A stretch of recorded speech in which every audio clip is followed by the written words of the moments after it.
He had an amazing idea, fascinating idea. Spent a while thinking about it, and then he finally wrote it down on a paper. He finally got some blueprints together. And slowly but surely, it was coming to life. After a while showing it around to friends, he decided to create a 3D model, and then a prototype. And then after years of work and investment, finally he had the final product. And it was perfect. So of course you went, you wrapped it up, put it in a box and put it in your garage, right? Does that make sense? I don't think so.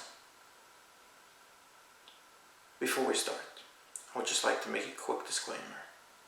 The ideas that we're about to discuss and that we will discuss throughout this podcast are not my own. Rather, they're a collection of thoughts taught to us by many of our masters. The entire idea of this podcast is not to try and figure out a new way to live life, but rather to open up a discussion about what we already know. And my tefillah is that I should not, with my words, diminish the value of these ideas in any way. So let's get started.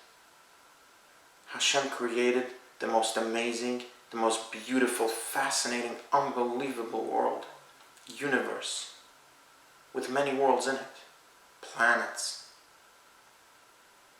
Can one really say it was all for nothing? It was all for no purpose whatsoever. It was just, well, because you could.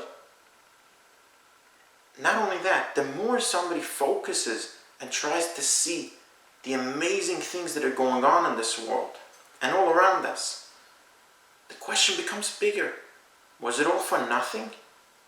Is that possible? If we as humans that take other products and with those other products we create something new. When someone makes a table, he didn't make anything new. He took wood that was there with screws and so forth and other materials, and he put them together to create something. And of course you can't imagine just putting that away in a garage. Which means creation, by any sense of normalcy, could not have been for nothing.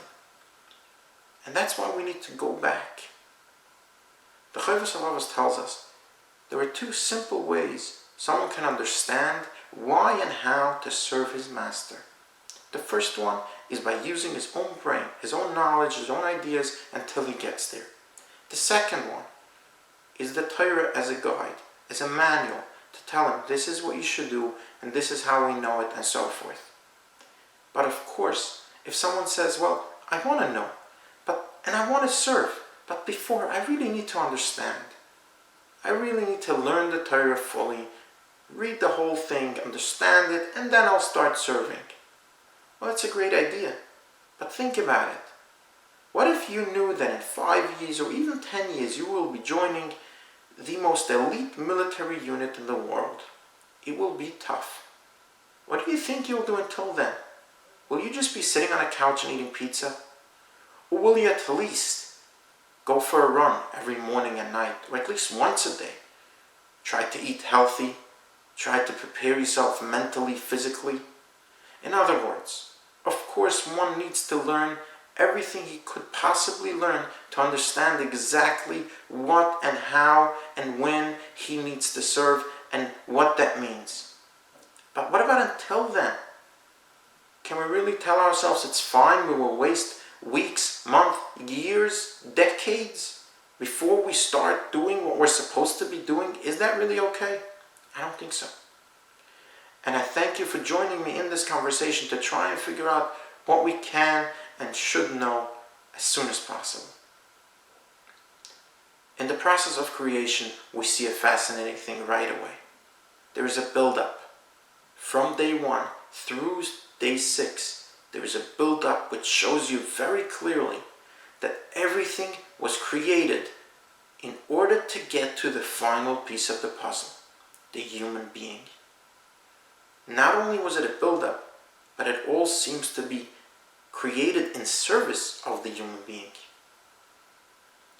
Which kind of gives us the direction of where we're going. The world was created in order to create a human being. Now, why would that be necessary? Weren't angels enough? Angels doing God's will fully, wholeheartedly, no questions, no doubts. Why wouldn't that be enough? I would like to use the following anecdote. Imagine walking in to a king of old, to Napoleon's tent, and you see a soldier there, very respectful. Salutes, beautiful, everything is shining, extremely respectful. Would that inspire any awe by you? Would that inspire anything at all? Or do you know that this soldier knows his master? He knows his greatness. He knows his power. And maybe just out of fear, he's doing what he's supposed to do. But now imagine that king leaving his country, leaving his empire, traveling to a foreign place, to a foreign island where nobody knows him. And there on that island, he finds an old fellow who bows for him, who shows him utmost respect. And the king is bewildered. Why would you do that?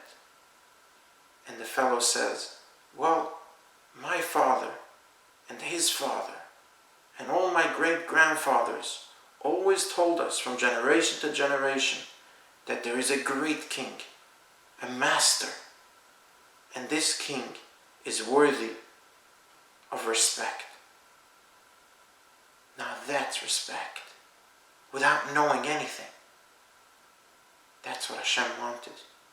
He wanted to create a foreign place, a place that would be capable to hide his greatness, and there create a being that will be able either to choose to hide from his master, to ignore his master, or to choose to serve his master. And I think this is the next concept that we see in creation, that we will find many times, and it will be a topic that we will discuss in the future. The idea of opposites, the idea of how so many things in creation were created in a way of not only opposites could live together and be together and work together, but they must work together. If there is darkness, there is light. If there is up, there is down, and so forth. The world had to be built in a way where, on one end, you can see the beauty of the world, the amazing things in this world, and use them as a total distraction, not to see the Creator. You can use them to busy yourself, to enjoy yourself, and you won't see anything. Or you can use that same amazing creation to see the Creator that created them. That's an opposite. But within that creation, Hashem had to build the perfect being that on one hand could perfectly well ignore his Creator, but on the other hand have the power to choose to serve. And in order to do that, he had to combine an earthly body and a heavenly soul, a 50-50 balance, an amazing balance to create the perfect human being. And that was Adam HaRishon, the perfect being that will be able in a world that's on a 50-50 balance to choose to see the Creator and Master that created it all and to serve him as a servant. And of course, to round up our anecdote, what's the best reward that old fellow on the island could receive from the king? Of course that the king should take him home with him and show him his glory and share with him his greatness and his power. And that of course is the end, the ultimate goal of the soul, returning to seeing the beauty of its master and creator. but that's for another day. In the next episode, we will discuss the next steps that we see in creation, of why this perfect being was maybe not so perfect, or maybe was he too perfect. Thank you for joining me today. I hope that this conversation today and the conversations that we will have in the coming episodes will help you on your journey to find clarity. Please, if you have any comments or questions, feel free to send them in. Thank you and have an amazing day.